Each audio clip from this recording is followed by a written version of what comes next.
এবং আমার বয়স 27 বছর, আমি জীবনে কোনোদিন ভোট দিই নাই। আজকে আমি প্রথম একটা ভোট দিতে পারলাম।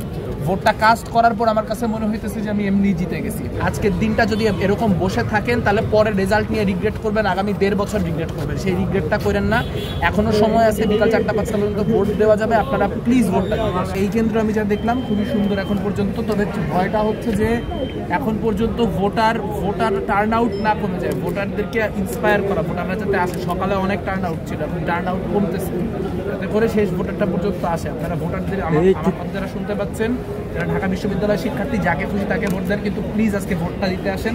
আজকে ভোটটা দিতে আসা খুবই ইম্পর্টেন্ট। মেঘদা, বাইরে আমরা দেখলাম অনেকে লিফলেট বিতরণ করতেছে 100 মিটারের মধ্যে। আমি দেখি নাই, কিন্তু লিফলেট বিতরণ যদি করে থাকে তাহলে এটা চরম পরিমাণে বিধি লঙ্ঘন। কিন্তু আসলে এই বিধি লঙ্ঘনের মধ্য দিয়ে নির্বাচনটা হইতেছে। আমরা তো আসলে শুরু থেকে নাই মামার থেকে কানা মামা ভালো, এই পদ্ধতিতেই আসলে ইলেকশনটা করতেছে। আচ্ছা, এখানে মেঘদা আপনি আশাবাদী? আপনার বিষয়ে আশাবাদী কিনা মেঘদা? বিজয়ের বিষয়ে তো ভোটারদের হাতে, আমি আমার কাজ সর্বোচ্চ। তারপরে কি মনে হচ্ছে মেঘদা, যেহেতু আপনি জগন্নাথ হলের আবাসিক শিক্ষার্থী, সেখানে আপনার একটা ব্যাপক জনসমর্থন আছে বলে আমরা এখানে এই ভোটার কেন্দ্র থেকে তো আমি বুঝবো না, এই ভোটার কেন্দ্রে আমি জনসমর্থন আশাই করি, কিন্তু আসলে সবগুলা মিলে কি হয়, সবকিছু মিলে কি হয় শেষ পর্যন্ত দেখতে হবে। তবে যেই সারা রেসপন্স মানুষের কাছ থেকে পাচ্ছি তাতে আসলে ইতিমধ্যে খুব আবেগাপূর্ণ লাগতেছে। এবং আমার বয়স 27 বছর, আমি জীবনে কোনোদিন ভোট দিই নাই। আজকে আমি প্রথম একটা ভোট দিতে পারলাম।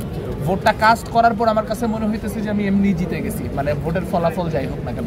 খুবই খুশি ভাই। প্রতিরোধ পর্ষদে কিন্তু এখানে আমরা সকালবেলার দিকে আপনাদেরই ব্যালট পেপার দেখলাম, সেক্ষেত্রে কি বলবেন? ব্যালট পেপার দেখলেন মানে? এই বক্স ছিল এই সামনেই আপনাদের, মানে প্রতিরোধ পর্ষদের। জি জি, দেখেন আমি এখন একটু আগে এখানে আসছি, তো আমি কোনো পার্টিকুলার অভিযোগ বিষয়ে স্পেসিফিক কোনো কিছু বলতে পারবো না, কারণ আমাদের লোকজন সারা ক্যাম্পাসে ছড়ানো ছিটানো। সো আমাকে এগুলোর ব্যাপারে যদি উত্তর দিতে হয় তাহলে আমাকে সময় দিয়ে 8টা কেন্দ্র ঘুরতে দিতে হবে, আলোচনা করতে দিতে হবে, তারপর আমি যাই। ভোটারদের বিষয়ে আহ্বানটা যদি রিপিট করতে। ভোটারদের বিষয়ে আহ্বানটা খুব ক্লিয়ার, যাকে খুশি তাকে ভোট দেন, কিন্তু প্লিজ ভোট দিতে আসেন। অনাবাসিক শিক্ষার্থীরা প্লিজ যারা বাইরে বসে আছেন, আজকের দিনটা যদি এরকম বসে থাকেন তাহলে পরে রেজাল্ট নিয়ে রিগ্রেট করবেন, আগামী 1.5 বছর রিগ্রেট করবেন। সেই রিগ্রেটটা করেন না, এখনো সময় আছে, বিকাল 4টা-5টা পর্যন্ত ভোট দেওয়া যাবে। আপনারা প্লিজ ভোটটা দিন। জীবনে প্রথম ভোট দিলেন, সেই প্রথম ভোটের অনুভূতিটা যদি একটু বলেন, যে আসলে প্রথম ভোট দিয়ে আপনার? অসাধারণ। কারণ গতবার যখন ডাকসু নির্বাচন হয়েছে তখন আমি 6 ঘন্টা দাঁড়ায় থেকে লাইন জ্যামিংয়ের কারণে ভোট দিতে পারিনি। এবার আমি প্রার্থী হওয়ার কারণে হোক, আমার শারীরিক প্রতিবন্ধকতার কারণেই হোক, আমি একবারে ভোট দিতে পারলাম, গেলাম, ভোট দিলাম, নিজের ইচ্ছা মতো যে প্রার্থীদেরকে মনে হলো তাদেরকে ভোট দিয়ে বাঁচলাম। এই যে পাওয়াটা, এটাই জুলাই অভ্যুত্থানের পাওয়া, যে আমরা ভোট দিতে পারতেছি, আমরা একটা ভোটের বাংলাদেশ শুরু হলো। তো সেই সূচনাটা যে ঘটলো, রেজাল্ট যাই হোক, সেটা একটা অসম্ভব ইতিবাচক বিষয়। আর আমরা আসলে রেজাল্টের ব্যাপারে ইতিবাচক, আমরা মনে করি ব্যালটে আসলে প্রগতির পক্ষের যে শক্তিগুলো, সেই শক্তিগুলো জয়ী হবে।